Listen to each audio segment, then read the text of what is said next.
জান্নাতুল ফেরদাউস আপনি জানতে চেয়েছেন, কাউকে শয়তান বলে বকা দিলে কি গুনাহ হবে? হ্যাঁ বোন, অবশ্যই গুনাহ হবে। আপনি কাউকে শয়তান বলে বকা দিতে পারেন না। কাউকে কাফের বলা, কোনো মানুষ কখনো শয়তান হতে পারে না, এত খারাপ হতে পারে না। যে যত খারাপ না তাকে তত খারাপ বললেন আপনি। কেউ চুরি করেন, আপনি তাকে চোর বললেন। এটা যেরকম অপরাধ হবে, কাউকে শয়তান বলা একই রকম অপরাধ হবে। এটা জায়েজ নাই, নিষেধ রয়েছে হাদিসে। মোহাম্মদ কাজী শাহরিয়ার সাকিব জানতে চেয়েছেন, পেপসি, কোকাকোলা, 7 আপ ইত্যাদি কি হারাম? পেপসি, কোকাকোলা, 7 আপ ইত্যাদি পান করাকে সরাসরি হারাম বলা যাবে না, কারণ এগুলোতে হারামের কোনো উপাদান আছে বলে নিশ্চিত নই আমরা। তবে বলা হয়, লোকমুখে প্রচলিত আছে যে পেপসি, কোকাকোলা ইত্যাদিতে এমন একটি উপাদান দেওয়া হয় যেটা অনুল্লেখ্য থাকে। আর এগুলো যেহেতু ইয়াহুদিবাদী এবং তাদের প্রাধান্য নির্ভর কোম্পানি, সেজন্য এখানে যদি অজানা কোনো উপাদান থাকে তাহলে সেক্ষেত্রে একজন ইমানদারের জন্য অবশ্যই সেটা বর্জন করা উচিত। সবচেয়ে বড় কথা হলো এটি স্বাস্থ্যের জন্য ক্ষতিকর। এ বিষয়ে কারোর কোনো দ্বিমত নাই। আর স্বাস্থ্যের জন্য ক্ষতিকর কোনো কিছু আমাদের জন্য গ্রহণ করা অনুচিত। সেই জায়গা থেকে এগুলো বর্জন করা উচিত এবং ভালো। কিন্তু এটাকে হারাম বলতে হলে হারাম কোনো উপাদান আছে সেটি প্রমাণ করতে হবে। সেটি যেহেতু প্রমাণিত নয়, অতএব এটাকে সরাসরি হারাম বলা যাবে না। কিন্তু পান করা ইমানদারের জন্য তাকওয়ার খেলাফ বা অনুচিত আমরা বলতে পারি বড় জোর। জাহিদুল ইসলাম ফরহাদ জানতে চেয়েছেন, গীবত চর্চা বন্ধ করার জন্য কি করতে পারি? পরামর্শ দিলে ভালো হয়। ভাই জাহিদ, আল্লাহ তাআলা আপনার এই চেতনাকে ধরে রাখার তৌফিক দান করুন। এর কারণে আল্লাহ তাআলা উত্তম বিনিময় দান করুন। সাধুবাদ জানাচ্ছি যে আপনি গীবত পরিহার করার প্রয়োজনীয়তা অনুভব করছেন।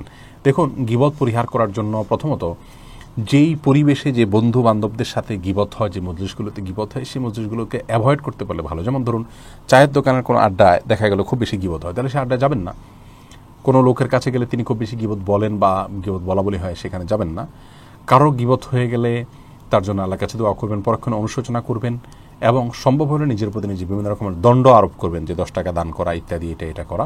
তাহলে ইনশাআল্লাহ গীবত করার যে অপরাধ আছে সেখান থেকে আপনি বের হয়ে আসতে পারবেন। শাহিদুর রশিদ শাবলু আপনি জানতে চেয়েছেন, আমি আমার জীবন নিয়ে চিন্তিত, সারাক্ষণ নিজের মধ্যে হতাশা কাজ করে, কিভাবে হতাশামুক্ত হতে পারি? পরামর্শ চাই। দেখুন, পেরেশানি এবং চিন্তা দূর করবার জন্য সর্বপ্রথম কাজ হলো আল্লাহ রাব্বুল আলামিনের সাথে কথা বলা।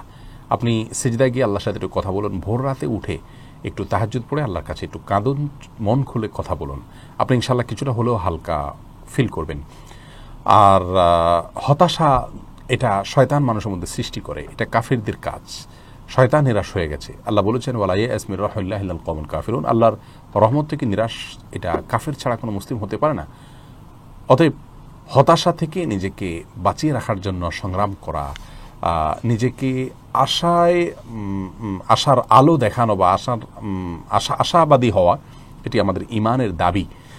সেই জায়গা থেকে আল্লাহর প্রতি ভরসা রাখার জন্য আপনি কোরআন আয়াতগুলো পড়তে পারেন। বিশেষ করে যে আয়াতগুলোতে আল্লাহ রাব্বুল আলামিন ভরসা দিয়েছেন আমাদেরকে, সেগুলো আপনি বেশি বেশি পড়তে পারেন, অর্থ সহকারে বুঝে। আর দুরূদ বেশি বেশি করে পড়তে পারেন, ইস্তেগফার বেশি বেশি করে পড়তে পারেন। আর যেটি শুরুতে বলেছি সে আমলটি করবেন, ইনশাআল্লাহ আল্লাহ তাআলা আপনাকে হেফাজত করবেন।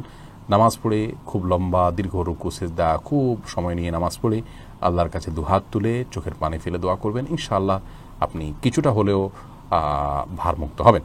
ফরহাদ ফাতেমা আপনি জানতে চেয়েছেন, আপনি সজীব প্রধান জানতে চেয়েছেন, ইবাদত করি কিন্তু কিছু পাপ ছাড়তে পারছি না, কি করণীয়? ভাই সজীব, পাপ পরিহার করার প্রয়োজনীয়তা আপনি অনুভব করেছেন, আপনাকে সাধুবাদ জানাই।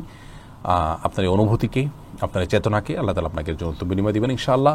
পাপাচারগুলো পরিহার করবার জন্য পাপের পরিবেশ থেকে সরে আসাটা প্রয়োজন। সেই সাথে নেককার মানুষ যিনি পাপগুলো করেন তো না, বরং আরও বিভিন্ন পাপ থেকে বেঁচে থাকার জন্য আপ্রাণ চেষ্টা করেন এবং তিনি মুত্তাকি, পরহেজগার, আল্লাহ ভীরু, হারাম থেকে বেঁচে থাকার জন্য জীবনপণ লড়াই করে যান, এরকম মানুষদের সংস্রবে থাকা, এটি পাপাচার থেকে বেঁচে থাকার জন্য খুবই প্রয়োজনীয় একটি কাজ। আল্লাহ বলেছেন, ইয়া আইয়ুহাল্লাযীনা আমানু তাকুল্লাহ ওয়া কুনু মা'আস সাদিকিন, তাকওয়া অবলম্বন করো ইমানদাররা, আর সেটার জন্য সাদিক, যারা সত্যবাদী, যাদের কথা কাজে মিল আছে, একনিষ্ঠ আল্লাহর খাঁটি বান্দাদের সাথে তোমরা থাকো, তাদের সান্নিধ্য অর্জন করো। এর মাধ্যমে আমরা ভালো হতে পারবো ইনশাআল্লাহ বিইذনিল্লাহ। সেই সাথে আল্লাহর কাছে দোয়া করবেন। বিভিন্ন রকমের দোয়া আছে নিজেকে নেককার বানানোর জন্য। আল্লাহুম্মা আতি নাফসি তাকওয়াহা, আল্লাহ আমাকে আপনি, আমার নফসকে, আমার প্রবৃত্তিকে আপনি তাকওয়া দান করুন। ওয়াজাক্কিহা ওয়া আনতা খায়রু মান যাক্কাহা, এবং এটাকে পরিশুদ্ধ করুন, কারণ আমার অন্তরকে, আত্মাকে পরিশুদ্ধ করার জন্য আপনার চাইতে উপযুক্ত আর কেউ বেশি নেই। তো এইভাবে আল্লাহর কাছে দোয়া করতে পারেন।